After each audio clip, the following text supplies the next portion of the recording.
Once upon a time, there was an old king who lay ill in his bed. Feeling his end was near, he summoned his most loyal servant. A man so dedicated, he was known simply as Faithful Johannes.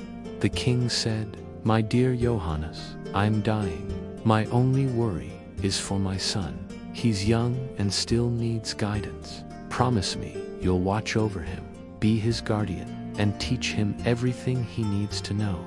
Faithful Johannes placed his hand on his heart and vowed, "I will serve him faithfully, even if it costs me my life."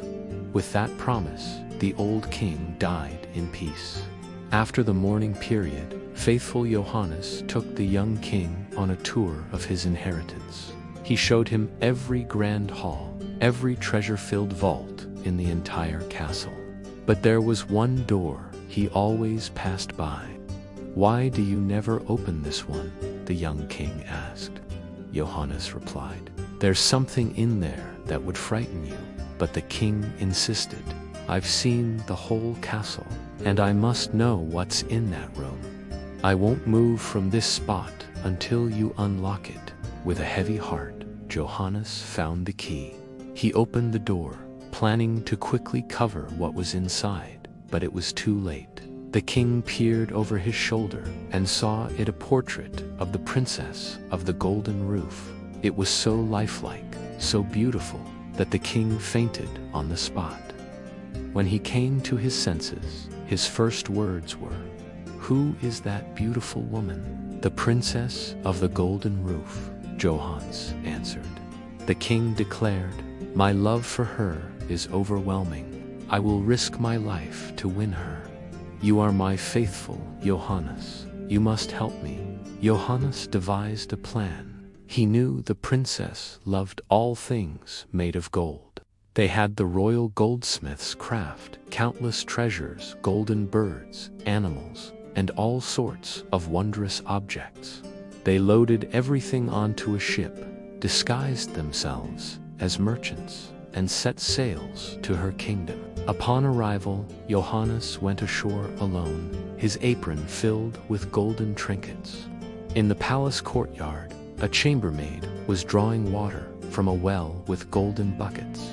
She saw the glittering wares and exclaimed, "The princess must see these. She will buy them all."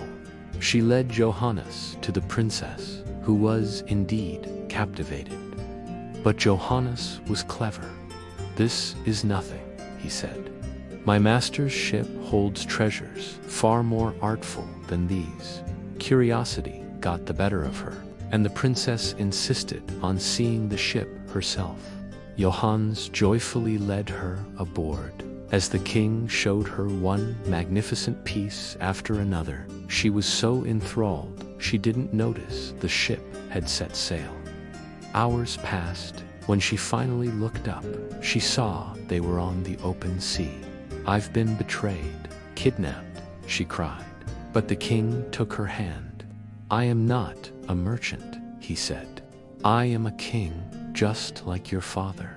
I did this out of overwhelming love, which struck me the moment I saw your portrait."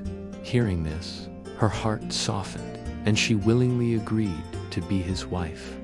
As they sailed, Faithful Johannes sat at the front of the ship. He heard 3 ravens talking.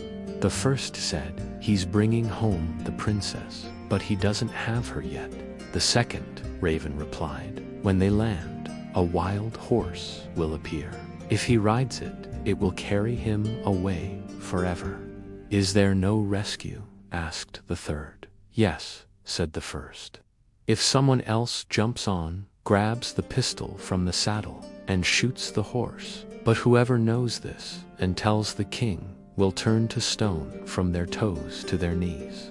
Johannes listened, his heart sinking. The second raven added, "Even then, in the castle, a cursed bridal shirt will be waiting. If he puts it on, it will burn him alive. Is there a way to stop it?" "Yes, someone must grab it with gloves and throw it into a fire. But whoever reveals this will turn to stone from their knees to their heart." The third raven spoke last. At the wedding feast, the queen will collapse. Unless someone draws 3 drops of blood from her and spits them out, she will die. But whoever reveals this will turn to stone completely. Faithful Johannes was torn, but he knew what he had to do. He would save his king, no matter the cost. When they landed, a magnificent horse did appear. As the king went to ride it, Johannes leaped on first, seized the pistol, and shot the animal. The other servants were horrified, but the king said, "Let him be. He is my faithful Johannes." In the castle, the king reached for a beautiful shirt laid out for him. Johannes shoved him aside, grabbed it with gloved hands, and threw it into the fireplace. Again, the king defended him. At the wedding feast, the dance began. Suddenly, the new queen turned pale and fell. Johannes rushed to her, carried her to a private room, and drew the 3 drops of blood, saving her life. But the king had seen this. Not understanding, he grew furious and shouted, "Throw him in the dungeon." The next day, faithful Johannes was led to the gallows. Before his execution, he asked to speak. "I have been wrongly condemned," he said. He told the king everything, the raven's prophecy, and why he had to do what he did.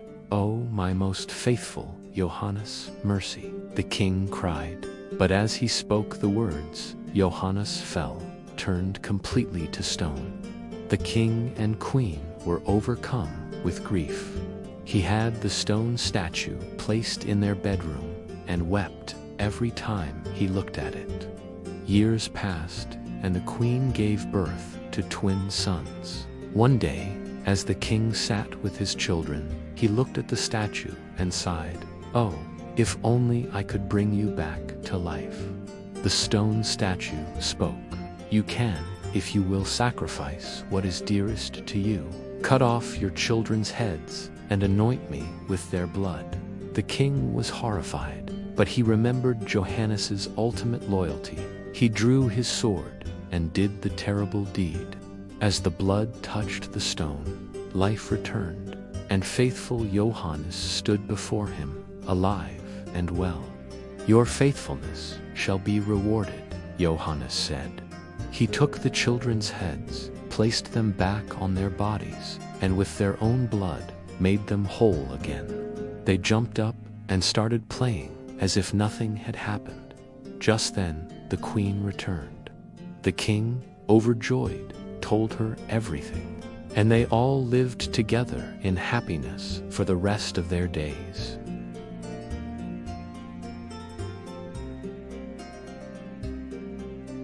If you liked the fairy tale of Faithful Johannes, give us a thumbs up and hit that subscribe button for more enchanting stories.